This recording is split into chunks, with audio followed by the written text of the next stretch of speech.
Армысыздар менің каналымның тыңдармандары. Бүгінгі тыңдайтын әңгімелеріңіз өгей әке. Менің әңгімем ұнаса, лайк басып, маған тіркеліп кетіңіздер. Жұлдызай кіп-кішкентай қыз болса да, оны өмір ерте есейтті. Жасы 4-ке енді ғана толықсығанымен, ойлау қабілеті мектеп жасындағы қыз сияқты. Бүгін тағы да жайсыз түс көріп оянды. Әкесі тағы да ішіп келіп, үйдің берекесін алып жатыр екен. Анасының етегіне тығылған қыз қорыққанынан тіпті емін-еркін тыныстай алмай тұр. Жүрегі қысылып, терлеп кеткен кезде шошып оянды. Үсті басы шылқа су, малмандай боп терлепті. Жанында ешкім жоқ. Жарық сөніп тұр. Апа деп атып тұрды да есікке қарай тұра жүгірді. Не болды қызым? Қорықпа, үйдемін ғой. Асханада отыр едім, деп анасы алдынан шықты. Сізді үйде жоқ екен десем, әлі әкем келмеді ме? Жоқ, әлі келмеді, қорықпа қызым. Жүр жатып ұйықтайық. Әкең келмейді бүгін. Дей бергенде есікті қатты жұлқылаған дауыс естілді. Жұлдызай аяқ қолы дірілдеп бөлмесіне кірді де, кереуеттің астына кіріп кетті. Неге ашпайсың есікті? Әлде басқа біреуді күттің ба сен қатын? Деп жұдырығын түйіп дүрсе қоя берген күйеуі тәлтіректеп барып, өз балағына өзі сүрініп, етпетінен сұлап түсті. Ыңыранып жатып, есік аузында ұйықтап қалды. Анадай жерде үстелде отырып күйеуіне ұзақ қарап отырған Ажар өткенді есіне алды. Тіпті көпте уақыт өткен жоқ қой. Екеуі қыз-жігіт болып бар жоғы 2 ай ғана жүрді. Отау құрып кете барды. Соңы міне неге әкеліп соқтырды. Ажар тіпті күйеуін дұрыс танып та білмеген еді. Қой аузынан шөп алмас момын жігіт рөлін сомдаған күйеуінің арақсыз өмір сүре алмайтынын үйленген соң бірақ білді. Амал жоқ. Өз қолын өзі кесе ме? Алғашында үлкендерді ортаға салып, бөлек шығып кетсе де, ата-енеден қайыр күткен келін олардан қайран жоғын білген соң, уақыт өте оларға күйеуі туралы жақ ашпайтын болды. Төркінге де кете алмады. Не деп барады? Өзі таңдады, өзі тұрмысқа шықты. Ешкім қыстап, қос қолдап әкеліп тастаған жоқ қой. Осылайша өмір сүруді жалғастыра берді. Бір қызды дүниеге әкелді. Күйеуі сонда да арағын тастай алмады. Тіпті қолтықтап жүруді әдетке айналдыра бастады. Жақсы болмайтынын түсінген Ажар осы қыздан соң құрсақ көтергісі де келмеді. Кім біледі алдымызда не тұрғанын деп ұзақ ойлана келе осы шешімге келіп еді. Арада аттай 4 жыл өтіпті. Алқаш күйеуімен 4 жыл арпалысқан келіншек қазір міне кезіндегі сүйдім деп қосылған жарына көңілі жылымайды. Тіпті жеркене қарап отыр. Жоқ, мұным болмайды. Жас өмірімді қор қылып, осының таяғынан ерте өмірден өтетін жағдайым жоқ. Қызым үшін мұндай өмірден бас тартуым керек. Жастайынан қызымның өмірін қорқынышпен үрейге толтырғым келмейді деп ойлаған Ажар орнынан тұрды да терең күрсінді. Не болса о болсын деп қолын бір сілтеп, заттарын жинап, сол күні-ақ төркініне кетіп тынды.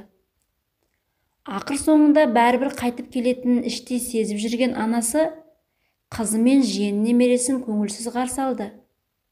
Ләмем деп екеуі де жақ ашпады. Не айтады? Онсыз да бәрі тайға таңба басқандай ап-анық білініп тұр.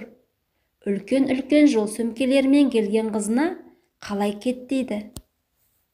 Барар жер, басар тауы жоқ бейшараның күйін кешіп келіп тұр. Осылайша қайтып келген деген атақ мойнына шынжырмен шешілместей бекітіліп, Ажар төркінінде қалып қойды. Келгеніне 3 айдан асса да, мұны ешкім іздеп келмеді. Өзін мейлі іздемесін ғой. Өз қандарынан жаратылған қыздарын іздемеген қайын жұртына Ажар өте өкпеледі. Балаларының жағдайын білетін ата-анасы келіні мен немересін іздеп келуге ұяты жібермеді ме, кім білсін. Кезінде ара түсіп, шаңырақтарының шайқалмауына себепші болып, ақылын айтпаған олар, енді не деп келеміз деген шығар, бәлкім. 3 айдан соң Ажар заңға жүгініп ажырасуға арыз жазды. Алиментті де сұрамайтын болып шешті. Сот болатын күні күйеуі сымақ келмеді де. Үйіне барған ажырасу қағазына араққа сылқия тойып отырып қол қойды да жіберді. Ажырасқаннан кейін Ажар төркінінде ұзақ бөгеле алмады.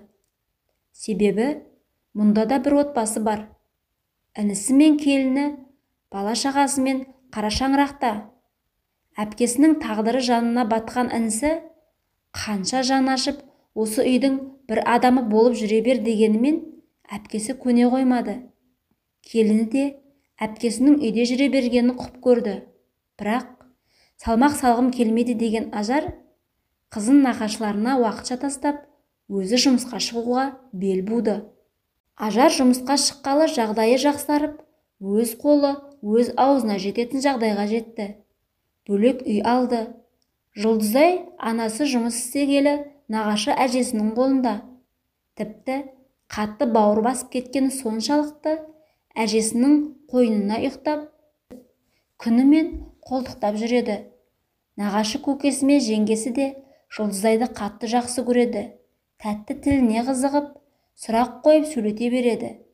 Жеңгесі оны-мұны әкелуге жұмсағанда аяғы жерге тимей жүгіре жөнеледі. Кішкентай болса да ақылды өзі. Ара-тұра анасының жанына да барып келеді. Ажар біраз қаражат жинап, қызын қолына алуды ойлады. Қанша дегенмен біреудің қолына қаратқысы келмейді.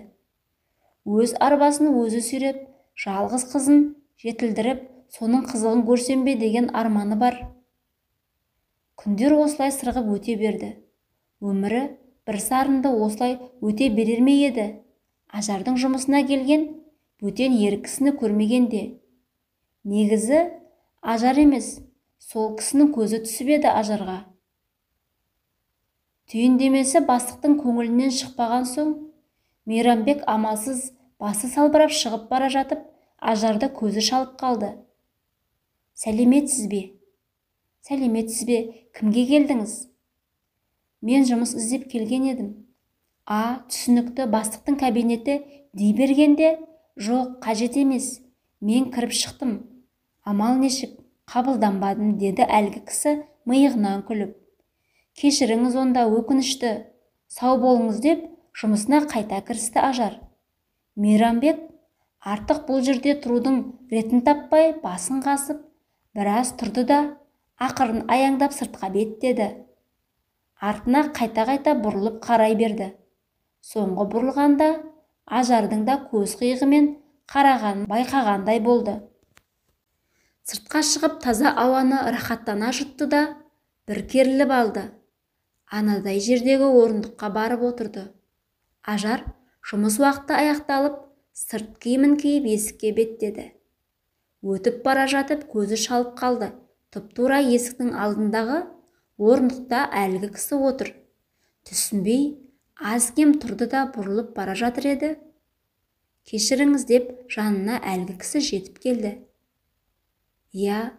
Тағы сіз бе? Деді Ажар күліп. Мен. Не болды? Қайтпағаныңызға қарағанда жұмыстан үміт үзбеген сияқтысыз. Жұмыстан үзілген үмітім басқа нәрсеге жалғанды, деді ол да күліп. Екеуі жолай аялдамаға дейін әңгімелесіп барды. Түр әлпетіне қарасаң, әлгі кісі үлкен кісіге ұқсайды, ал Ажарға жасын айтқанда таң қалды. Бірақ рас па деп сұрауға ұялды да ештеңе деместен әңгімесін жалғап кете барды. Аялдамада екеуі екі қоғамдық көлікке отырды.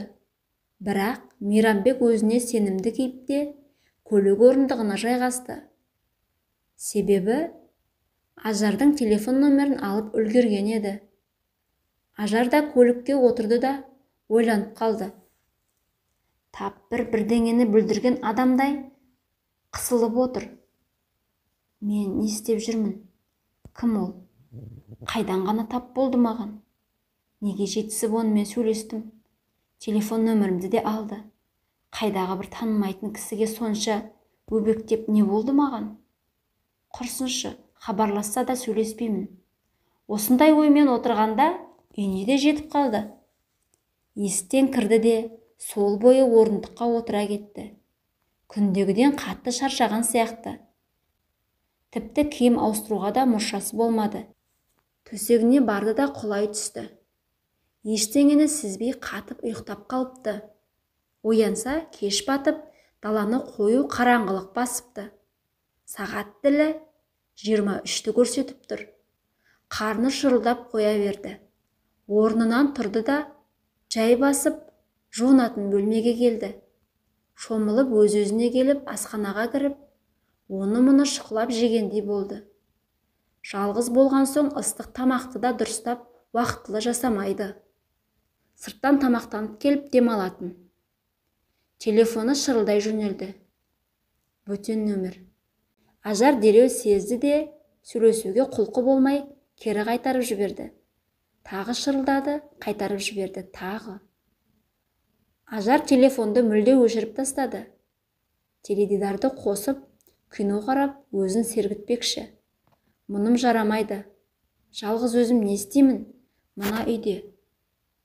Тамақ та батпайды. Жұлдызайымды әкеліп адамша өмір сүрейін. Маған басқа ештеңе керек емес, деп ойлады. Телефонын қосып, қызына хабарласып, жағдайын сұрады. Ертең алып кететінін айтты. Бір жола сонда барамын ба, мам? Я, енді менің жанымда боласың. Әжемше, әжең жалғыз емес қой, немерелері бар.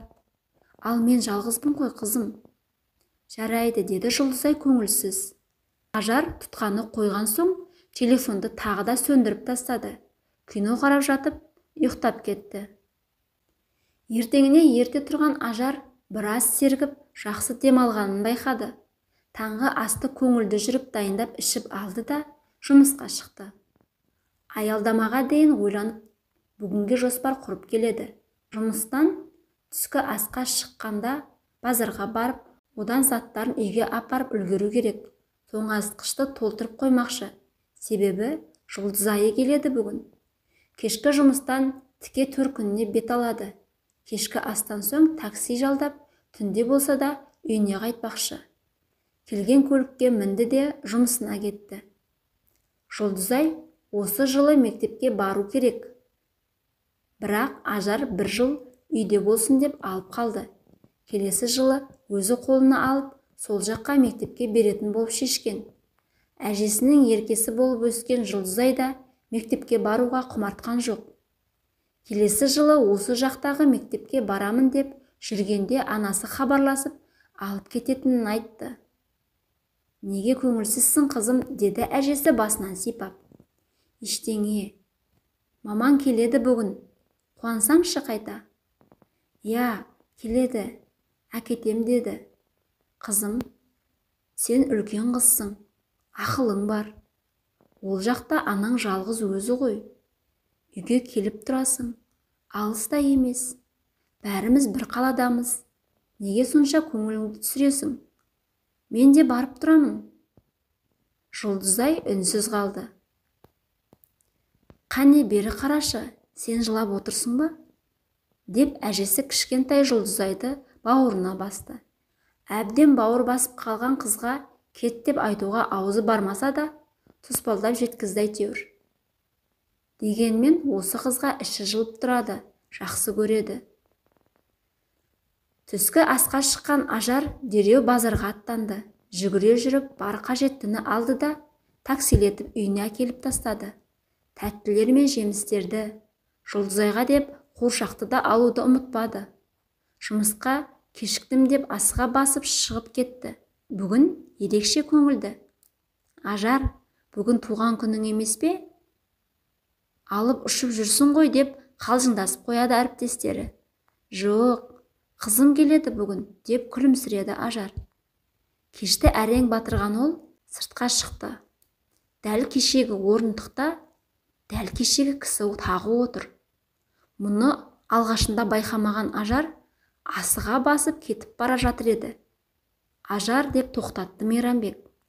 Жалт бұрылған ол Мейрамбекті көрді де тосылып тұрып қалды.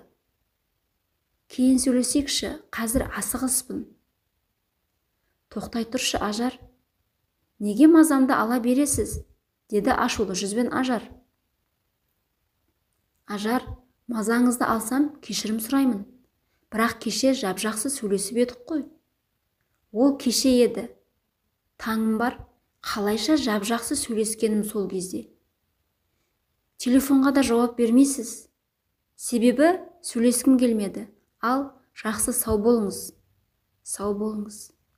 Айтпақшы, енді хабарласпасаңыз, тіпті керемет болушы еді, деп Мейрамбекті бастан аяқ бір шолып шықты да бұрылып кете барды. Сонда мені мазақ етті ме? Кеше күліп, бүгін тырысып, көрсетем әлі саған мені мазақ еткеніңді деп, тістеніп тұрып қалған Мейрамбек өз жөнімен кетті. Төркінге келіп, қызын бауырына басып, құмары қанғанша сүйген Ажар Жұлдызайды жібергісі де келер емес. Бір қалада тұрса да, қаланың екі шетінде болғандықтан көп келе бермейтін. Сағынып қалыпты. Кешкі астан соң кетуге жиналды. Түн ортасы болды ғой, қайда барасыңдар, деді анасы. Үйге қайтайық біз, апа. Ертең демалыс емес пе? Асықпай, қонып кетіңдер. О несі? Келмей жатып кетем деп. Апа, ертең демалыс. Бірақ үйде демалайын дегем. Қой қарағым, бұл үйде демала алмайсың ба сонда? Көп сөзді қой, деді ашулы жүзбен анасы. Әжесінің мына сөздері Жұлдызайға майдай жағып барады. Ең болмаса тағы бір күн әжесінің қойнында ұйықтайтын болды. Амалы құрыған Ажар ақыры төркінде қалды. Жұмыстан шаршаған соншалық дереу ұйықтап кетті. Таңға дейін қимылдамай ұйықтаған қызын көрген Сәлима әжей: байғұс қызым, тағдырың қор болды-ау. Бір болмағыр еркектің етегінен ұстап қателестің. Енді жүрсің мынау. Жападан жалғыз қызыңды ары да бері сүйреп. Тағдыр енді сүріндірмес екен, деп шашынан сипады. Анасының жылы алақанынан оянып кеткен Ажар күлімсіреп жатыр.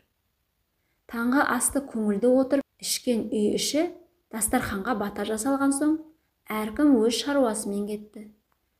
Бүгінде осында болыңыздар, қазанға ет саламын, деді келіні. Жоқ жаным, үйге қайтамыз. Ертең жұмыс, дайындалуым керек.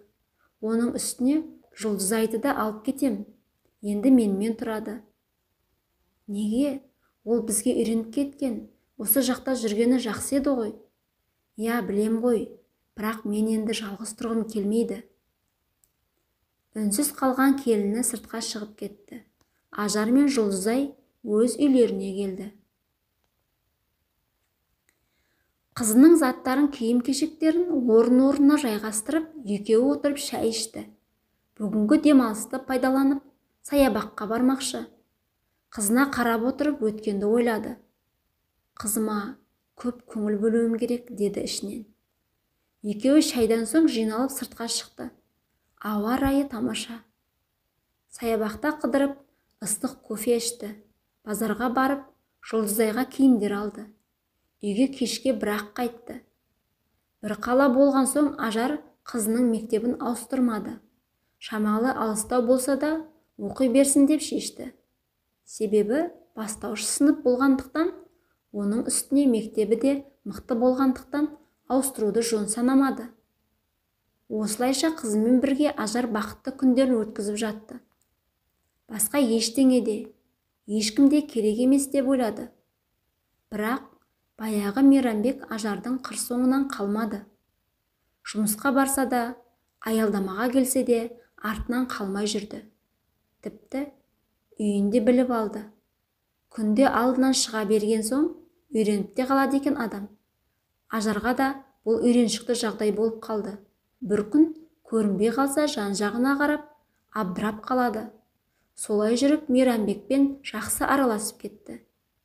Тек Жұлдызайға ол кісі ұнамайтын еді. Түрі де, мінезі де, сөйлеген сөзі де, жүріс-тұрысы да бәрі қорқынышты көрінетін. Мамам қалай онымен қорқпай сөйлеседі екен деп ойлайтын ішінен. Сол кісіні көрсе, баяғы ішкіш әкесі есіне түсіп көз алдына келеді. Бірақ анасына ештеңе айта алмады. Ажар біраз сөйлесіп жүрді де, бір жылдан соң Мейрамбек екеуі бас қосты. Үйленген соң Мейрамбек ауылға кетеміз деп еді. Оған Ажардың жұмысы мен Жұлдызайдың сабағы болып, осы қалада Ажардың үйінде тұратын болып келісті. Күндер өтіп жатты. Алғашында жақсы әке рөлін сомдап жүрген Мейрамбек уақыт өте өзгере бастады. Тұрақты жұмысы болмаған соң, бір күн қара жұмысқа шықса, бір жеті үйде жатады. Ондай кезде Жұлдызай мектептен тіке қоғамдық көлікпен нағашы әжесінің үйіне барады. Ертеңіне немесе сол түні Ажар барып алып қайтады. Ажардың некелескенін төркіні де әрине құптамады.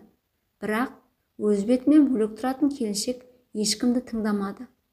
Күндер зулап, айлар сырғып өтіп жатты. Үйдің керек жарағы өзіне де, күйеуіне де, қызына да керектің бәрі одан қала берсе, азық-түлік барлығы Ажардың мойнында. Бір күн істеп келген ақшасын бір жетіге жеткізіп Мейрамбек жатады үйде. Ал Жұлдызайдың өмірі біресе анасымен, біресе нағашы әжесінің үйінде өтіп жатты. Соңғы уақытта Жұлдызайға көзі көп түсіп жүрген өгей әкенің қылықтары тым оғаш әрі қорқынышты болып бара жатты. Мұны әрине Ажар басында сезген жоқ. Бұл кезде Жұлдызай 4-ші сынып оқитын. Бір күні мектептен келсе, анасы да жұмыстан ерте келіпті. Асханада тәтті тағамның иісі мұрын жарып барады. Анасының жанына барып, тәттіге бір қолын салып үлгерген қызының қылығына күле қараған анасы, «Қызым, қазір тамақтанамыз, көкеңді оятшы» деді. «Өзің оятшы, мама», деп бойын үрей билей жөнелген кішкентай қыз жүгіріп бөлмесіне кіріп кетті. Бұл қызға не болған? Мұндай әдеті жоқ еді ғой деп ойлаған Ажар бөлмесіне барып Мейрамбекті оятты. Шашы ипа-типа болып, орнынан тұрған ол тіпті жуынбастан қонақ бөлмеге өтті. Теледидарды қосты да диванға отыра кетті. Ажар асханаға шақырды. Алдымен салқын душқа түсіп алуын сұрады. Күйеуі үнсіз душқа кетті. Осы кезде Жұлдызай теледидарға қызығып келді де мультфильм көріп отыра кетті. Бала емес пе? Қызығып ішіне кіріп кеткені сонша қарнының ашқанын да ұмытып кетті. Душтан шыққан Мейрамбек тырдай болып бөлмесіне өтіп бара жатып, Жұлдызайға көзі түсті. Біраз қарап тұрды. Ойы бұзылды ма, кім білсін? Екі көзін алар емес. Ал Ажар асханадан айналшықтап шығалар емес. «Келіңдер тамаққа, дайын», деді асханадан дауыстап. Селк еткен Мейрамбек есін жиды да бөлмесіне кетті. Орнынан тұра беріп, өгей әкесіне қарап қалған кішкентай қыз дереу теріс бұрылып қалды. Бетін басқан күйі жүгіріп асханаға кетті. Түк сезбеген адамша күйеуі де киініп келіп дастархан басына отырды. Бірақ ештеңесін білдірмейді. Өзін ұстамды көрсеткен өгей әке 5 минут алдыңғы ойын тіпті ұмытып кеткендей.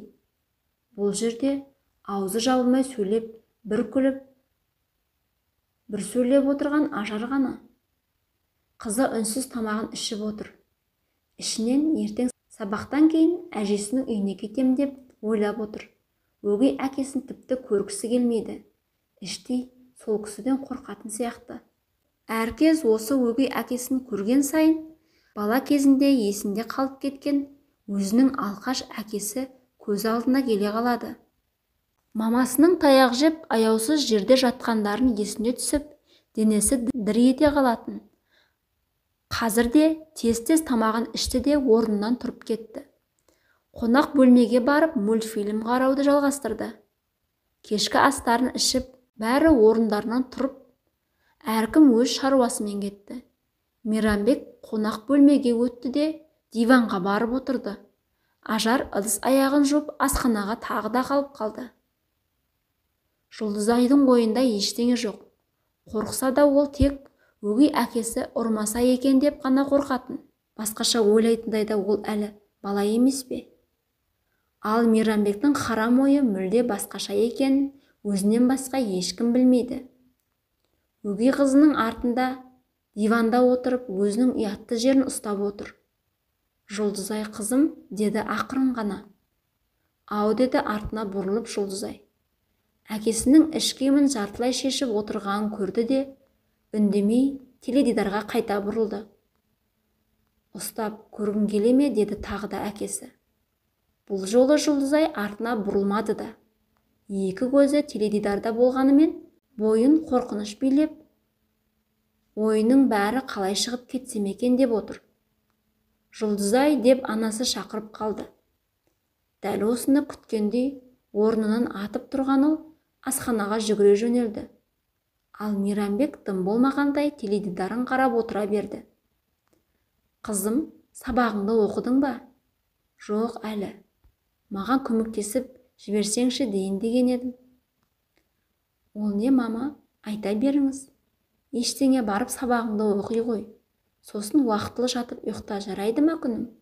Жарайды, деп мамасының бетінен сүйді де, асыға басып, ештеңеге бұрылмастан бөлмесіне кіріп кетті. Есігін іліп алды. Сабағын оқып ұйықтап қалды. Таңертең таңғы аста күнде мамасы екеуі отырады. Мейрамбек түске таман оянады. Істеп жатқан жұмысы да жоқ, тауып жатқан ақшасы жоқ. Ұйықтамай қайтсын. Таңғы астан соң Ажар асығып жұмысқа кетеді. Дастарханды жинап, ыдыстарды жуу кішкентай Жұлдызайға қалады. Анасы кеткен соң өгей әкесінің оянып кетпеуін тілеп, ақырын дыбысын шығармай, тірліктерін аяқтап, сабағының басталуына 2-3 сағат ерте болса да үйден шығып кетеді.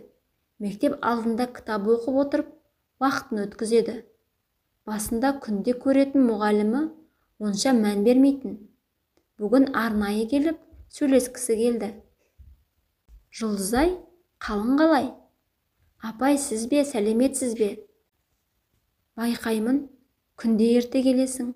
Тым ерте ғой. Әлде үйде ешкім жоқ па? Я, мамам жұмысқа кеткен соң, мен де шығамын ғой үйден. Жалғыз қорқамын.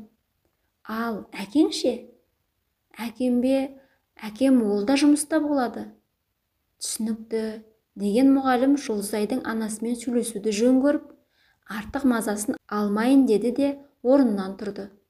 Айтпақшы, Жұлдызай, сыныпқа кіріп отырсаң да болады. Сынып бос. Жарайды, деген Жұлдызай кітабын сөмкесіне сала бастады. Ұстазы мұғалімдер бөлмесіне кірсе, ешкім жоқ. Дереу телефонын алып, оқушысының анасына хабарласты. Сәлеметсіз бе? Мен Жұлдызайдың мұғалімі едім. Я, таныдым. Тыныштық па, айта беріңіз. Қолыңыз бос па? Жұмыста едім, бірақ айта беріңіз. Мен біраз уақыттан бері Жұлдызайды байқап жүрмін. Сабаққа тым ерте келеді. Тіпті таңғы уақытта. Үйде түске дейін ешкім болмайды ма? Қарайласатын? Әкесі болып жүреді ғой. Ал сұрасам, әкем де жұмыста дейді. Жарайды, кешке барып сөйлесермін. Ескерткеніңізге рахмет. Сау болыңыз, деп тұтқаны қойды да ойланып қалды. Осы уақытқа дейін қызым жайлы ойланып көрмеппін. Тіпті бөтен біреуді әке еткенімді де. Мүмкін сол кезде қателестім бе екен? Неге қызым соңғы кезде тартыншақ болып кетті? Енді байқағандаймын. Кешке өзімен ашық сөйлесейін. Мазасын алып жүрген не нәрсе екенін білейін деп ойлады. Түске дейін жұмыста ойынан қызы кетпей қойды. Қолы жұмысқа бармай, уақытты әрең өткізді. Кешке ерте жиналды да аялдамаға келіп, автобус күтпей, такси тоқтатып үйіне қайтты. Сол күнделікті өзгермеген өмір. Қызы әлі келмепті. Сағатқа қарады, келетін уақыты енді болыпты. Қазір кеп қалар, деп киімін ауыстырып, асханаға барып, кешкі астың қамына кірісті. Екі көзі біресе сағатта, біресе есікте. Жарты сағат өтті. Жұлдызайдың қарасы көрінер емес. 1 сағат өтті. Ажардың дегбірі қашайын деді. Мүмкін қосымша сабағы бар ма екен деп мұғаліміне хабарласты. Кеш жарық. Сабақ аяқталды ма?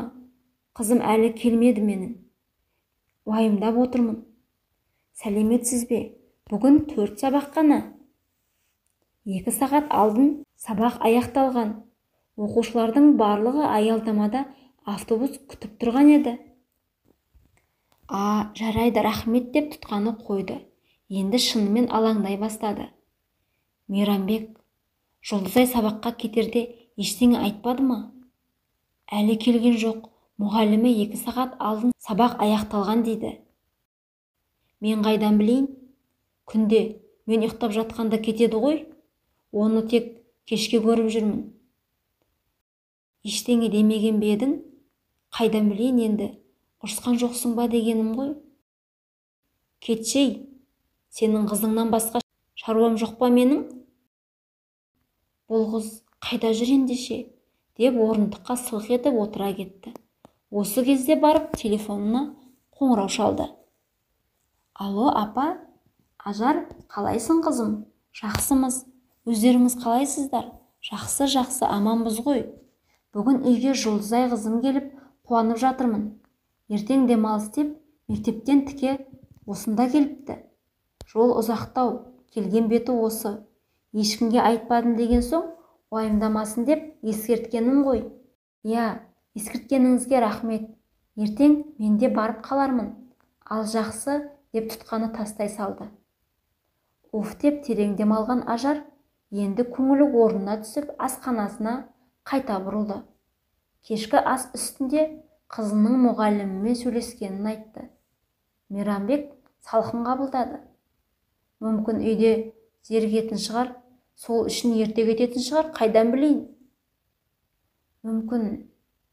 Дегенмен ертең өзімен сөйлесіп көрейін дей бергенде күйеуінің қолынан кесесі түсіп кетті. Қипақтап, сүрткілеп пайыз тауып отыра алмады. Өткендегі ісімді айтып жүрмес екен, кіп-кішкентай болып, өсекшіленіп, деп ойлады ішінен. Тамақтанып болды да, жайлы орнына, теледидардың алдына барып жайғасты. Ертең демалыс болғандықтан, Ажар оны-мұны тірліктерін істеп, кір жуып кеш жатты. Ертеңінде де кеште оянды. Таңғы астан соң тіке төркініне тартты. Байқаса, көптен бері келмепті төркініне. Арқа-жарқа болып бәрі мәз-майрам. Түс ауа қайтуға жиналды. Жұлдызай кеткісі келмесе де, ертеңгі сабағын ойлап амалсыз шай басып заттарын жинады. Кешке үйге келіп, сабағын қайта қарап болды да, жарықты сөндіріп, ұйқыға кеткелі жатқанда анасы бөлмесіне кірді. Қызым, сенімен сөйлесейін деп едім. Ертең, мама, ертең. Ұйқым келіп тұр, деді еркелеп. Жарайды күнім, жақсы демал, деп жарықты қайта сөндірді де шығып кетті. Ертеңіне таңғы ас тағы да әдеттегідей ішілді. Екеуі ғана, анасы мен қызы. Мейрамбек қорылдап ұйықтап жатыр. Ажар шай ішіп отырып, қызын әңгімеге тартты. Қызым, сабағың қалай? Жақсы. Кеше неге ескертпей кетіп қалдың әжеңнің үйіне? Барғың келсе, бірге барар едік қой. Үйінен қашқан адам ұқсап кетіп қалыпсың. Мен жай әжемді сағынып кеттім. Сіз бәрібір жұмысым көп деп бармайсыз ғой. Сосын, жарайды. Бірақ олай кетуші болма. Сені қалай уайымдайтынды білесің ғой, қызым. Жарайды, мам. Кеше мұғалімің хабарласты, дей беріп еді, Жұлдызай жеп отырған тамағына түйіліп қалды. Ақырын, қызым, ақырын. Мұғалімің сені күнде таңертең келіп алады дейді ғой, рас па? Иә, деді басын төмен салып. Неге ерте барып жүрсің? Үлгермей қалам ба деп? Мына сөзіңе сену қиын ғой енді. 1-2 сағат алдын барсаң, түсінер едім. Бірақ сен таңғы оқушылармен қатар баратын көрінесің. Үйде болғың келмей ме? Неге? Бірдеңеден қорқасың ба? Жоқ, онда неге қызым? Ашылып айтшы күнім. Үнсіз басын салбыратқан күйі қызы дастарханнан тұрып кетті. Ажар ойланып отырып қалды. Кешке Мейрамбекпен сөйлеспесем болмас деп түйді. Тез-тез киініп жұмысқа шыққалы жатыр. Ол кетсе Жұлдызай да шықпақшы. Бүгінше ерте бара қойсын деп үндемеді. Жұмыста отырып та ойлана берді. Қызым неге үйден қаша береді? Мейрамбектен қорқады дейін десем, онымен бірге тұрып жатқанымызға көп болды ғой. Сол кезде-ақ сезер едім ғой. Меніңше Мейрамбектің қатысы жоқ сияқты. Онда не үшін?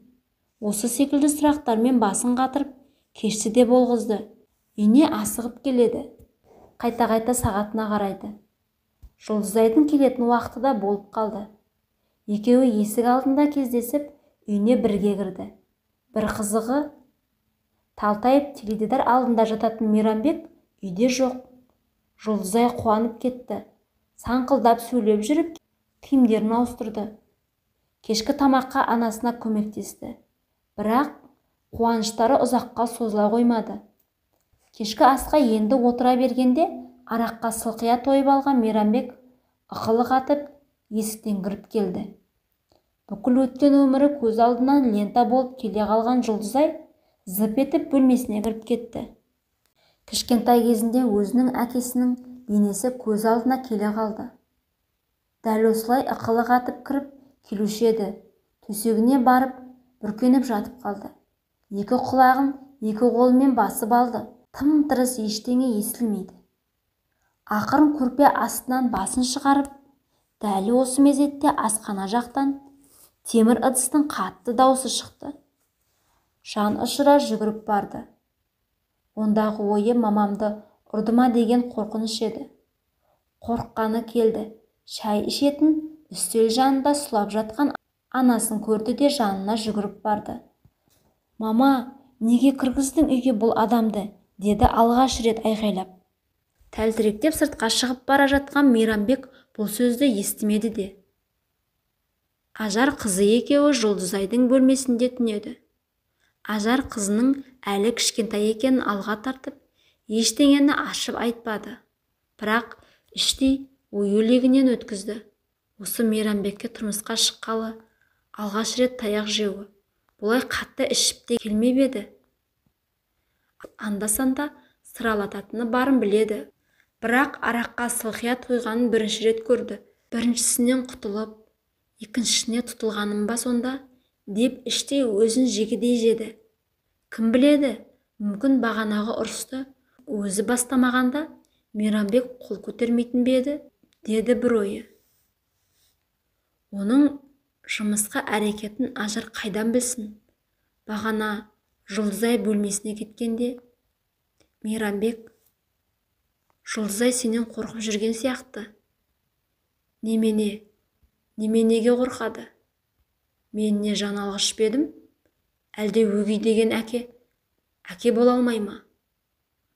Олай деп отырғаным жоқ қой. Бірақ Жұлдызайдың өткен балалық шағын білесің. Әу баста айтқанмын.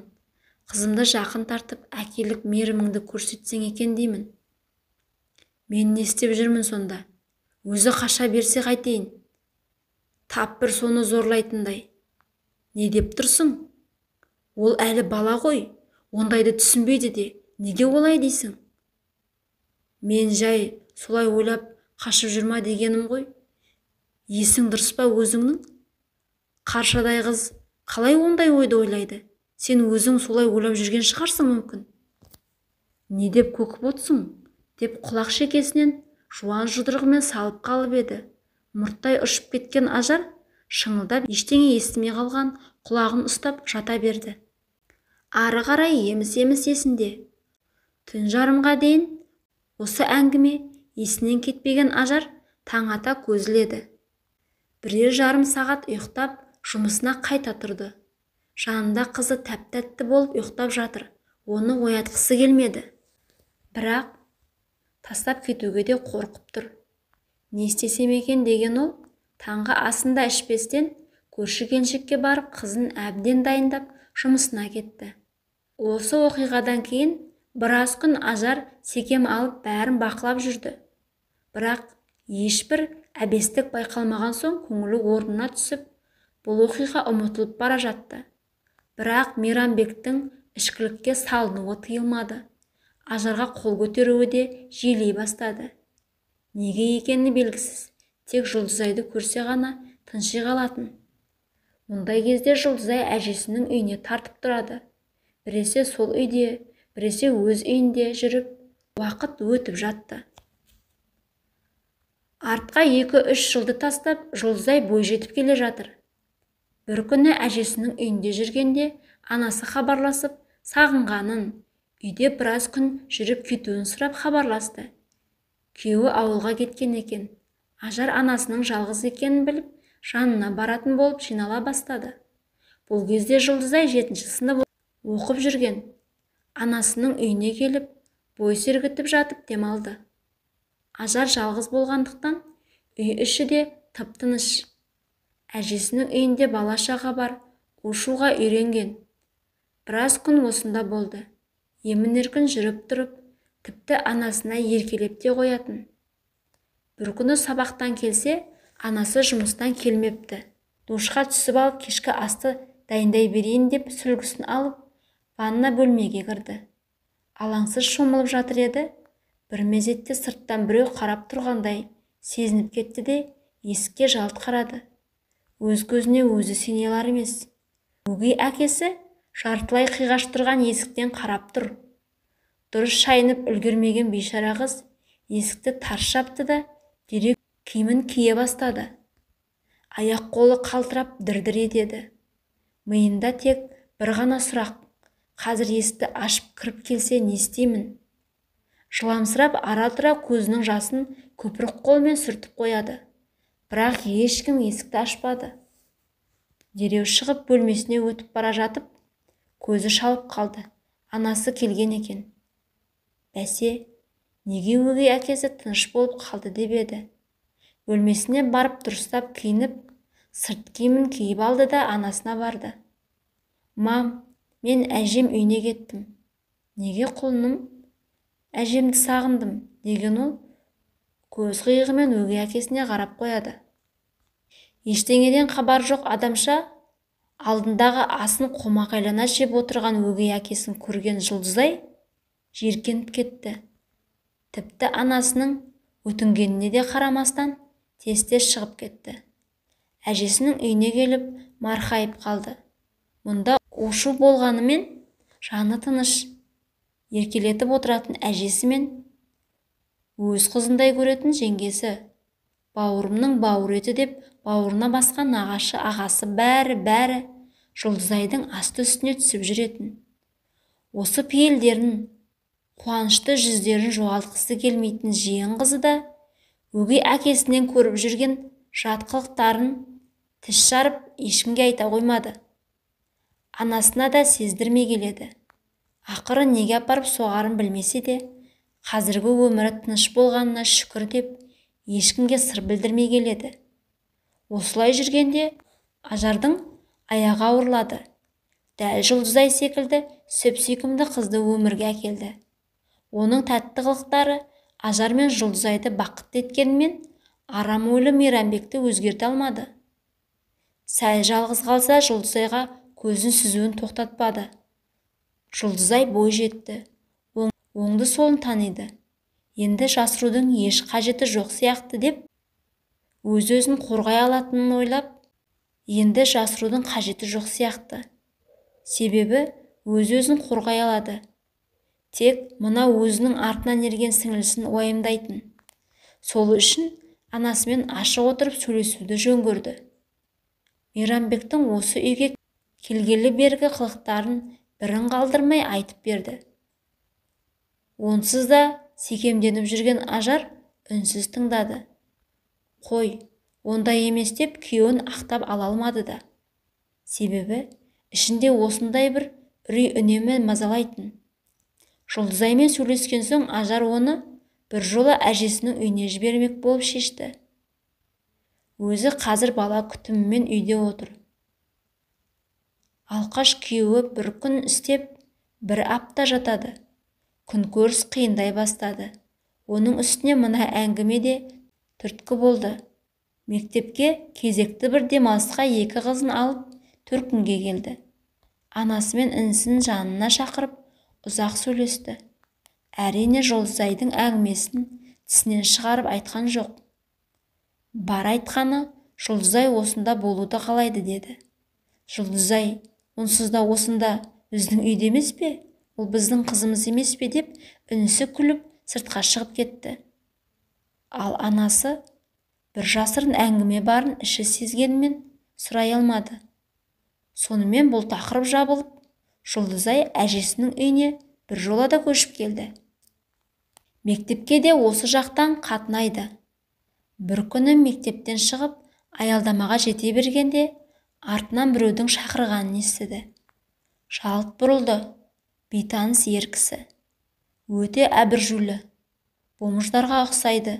Жұлдызай танымады. Бірақ бұл кісі мені қайдан таниды деп ойлады. Атымды атап шақырды емес пе деп сөйлесуге жүрексініп тұр. Әлгі кісі жанына жақындап келді. Аялдамада екеуінен басқа ешкім жоқ еді.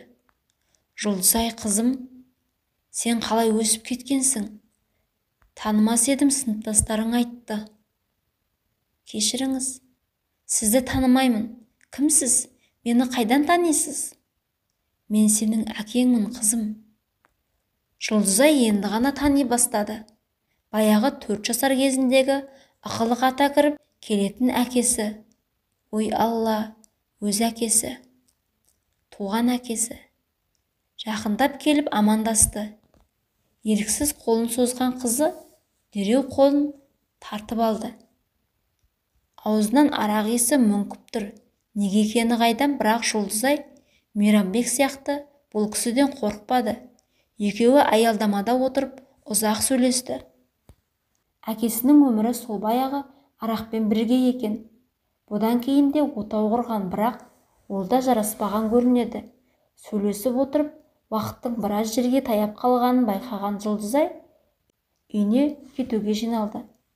Әкесімен қоштасып, қоғамдық көлікке отырып жүріп кетті. Содан кейін әкесінен еш хабар жоқ. Қайта іздеп келмеді. Жұлдызай да әкесін іздеп сағынбады. Кішкентай кезінде балалық шағына қорқыныш сыйлаған әкесіне деген өкпесі қара қазандай еді. Әжесімен ғана сырласатын қыз мұны да жасырмай айтып берді. Үнсіз тыңдаған әжесі не ақыл айтарын да білмеді. Енді тағы іздеп келсе, көре жатармыз деді де қойды. Бірақ әкесі содан кейін үштігелі жоқ, келмеді де.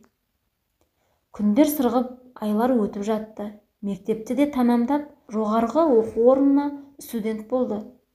Ал анасы сол баяғы жұмысында, екінші күйеуі және қызы үшеуі тұрып жатты. Кейде төркініне келіп тұратын. Мейрамбек бұл кезде бақтаға орналасып, әжептәуір жұмыс жасап жүрген болатын. Анда-санда Жұлдызай анасының үйіне барып тұрады. Бойында баяғыдай өгей әкесіне деген қорқыныш жоқ. Ол да Жұлдызай келсе қипақтап, үйге сыймай сыртқа шығып кетеді. Мама, мынауыңыз адам бола бастапты ғой. Жұмысы қалай өзі? Қол көтеруін, ішкілігін тиді ма? Бәрі жақсы қызым, уайымдама. Сіңіліме бас көз болыңызшы. Мұндай айуандар өз қызында аямайды ғой. Қойшы, о несі? Өз қызын олай қорламайды ғой, Құдай сақтасын. Мейлі, сонда да байқаңызшы әйтеуір, деді Жұлдызай. Әр келіп кеткенінде сіңлісін уайымдап қалатын еді. Студент болғалы Жұлдызай қатты өзгерген. Баяғы қамқоршысының қанатының астына тығылатын бейшара қыз емес. Тағдыр оны өте батыл етіп тәрбиеледі. Бойын тік ұстап, өзіне сенімді сөйлейтін нағыз ержүрек қыз болып өсті. 4 жыл оқып, оқуын абыроймен аяқтап, жұрт көзіне іліге бастады. Келін қылатын ақ қыз екен дейтін сыбыстар шыға бастады. Әжесінің тәрбиесін алған қыз жаман болсын ба деушілер де табылды. Ақыры Жұлдызай да өз бақытын тапты. Нағашы ағасы дүркіретіп той жасап беріп ұзатты. Әжесі мен нағашы жеңгесі Ажардан бір тиын да алмады. Қызыма жинағаным деген қағазға орап әкеліп еді, қайтарып берді. Нағашы жеңгесі: әпке, Жұлдызай менің үлкен қызым, сондықтан дүниесін өзім беремін, уайымдамаңыз, жұрттан кем қылмаймын, жасауын жасаймын деп әпкесінің бетінен сүйді.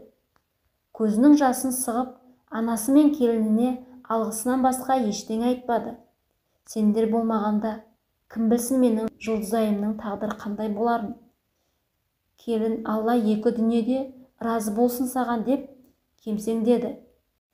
Той дүркіреп өтті. Мейрамбек бақтаны сылтауратып келмеді. Қай бетімен келеді? Кезінде өрімдей қыздың тағдырына балта шабуға сәл қалды емес пе? Үнемі Құдай оңдап, есін тез жиып үлгеретін. Қазір есіне алса денесі тітіркеніп, өз ісінен өзі қорқып кетеді. Жұлдызай өз еліне барып құтты орнына қонғалы 1 жылға жуықтады. Шүкір бақытты. Ата-енесі мен күйеуі де өте иманды жандар. Сол шаңыраққа барғалы намазға жығылған. Үй ішімен Алламен сырласады. Осы тағдырына риза, шүкіршілік айтудан жалықпайды. 1 жыл дегенде төркініне келмекші. Әрине телефонда сөйлесіп тұрады. Сол кезде анасының даусынан көңілсіз екенін байқады. Сұраса айтпады. Бәрі жақсы деп құтылды. Бірінші әжесінің үйіне бармақшы, сосын анасына. Төркінге келіп әжесінің мауқын басып, аунап-қунап 2 күн жатты. Қызының келгенін естіп, Ажар да құстай ұшып келді. Жаным, Жұлдызайым, қызым менің деп бетінен сүйіп, бір жылап, бір күліп, мәре-сәре болып жатты. 2 күннен соң Ажар үйіне қайтатын болды. Жұлдызай да анасымен бірге баруды жөн көрді. Әжесінен рұқсат алып, сіңілісі мен анасы үшеуі таксиге отырды. Таксиде: күйеуіңіз қайда, мам? Деп сұрады. Ажар үнсіз қалды. Мам, үйге барған соң сөйлесейік, деді Ажар. Үйге келіп, жуынып, шайынып, дастархан басына отырды. Қызының келетінін білген соң, базарлап, барлық тәттіні алып үлгеріпті. Дастарханды жайнатып қойды. Шай үстінде әңгіменің шетін ағытты. Сіңілісі шаршаған болу керек, ойын баласы төсекке басы тиген бойда ұйықтап кетті. Ажар мен Жұлдызай ұзақ сөйлесті. Сені тұрмысқа берген соң, деп бастады Ажар әңгімесін. Иә, деді қызы, ыстық шайды сораптап қойып. Бақтаға кеткен соң Мейрамбек 2 ай келмеді. Негізі 15 күн үйде болса, 15 күн вақтыда болатын еді ғой, білесің ғой. 2 ай хабар ошарсыз кетті. Телефон соғып, қызын да сұрамады. 2 айдан соң келді. Үнсіз келіп, киім-кешегін жинай бастады. Сұрасам тіл қатпады. Кеткелі жатқанда асханаға шақырып, әңгімелесек деді. Сіңілің ұйықтап жатқан болатын. Ажар, мен бақытымды енді тапқандаймын. Бұл жерде нашар өмір сүрген жоқпын. Бірақ шыңға ашық болған адамым басқа екен. Оны енді жолықтырдым. Кешіре алсаң кешір. Қызымды іздеп келіп тұрғанда көрсетсең болды, деді де, ұйықтап жатқан қызының бетінен сүйіп шығып кетті. Кетіп бара жатып, сен бәрінен хабардарсың. Білемін. Сонда да мені үйіңнен қуып шықпадың. Кешір мені деп шығып кетті. Содан кейін хабарсыз. Мен де хабарласпадым. Соңғы сөздері сен жайлы екенін білдім, әрине. Мейлі кетсе кетсін, бақытын тапсын. Басында 2-ші рет тұрмыс құрып, өте өрескел қателік жасағанымды түсіндім, қызым.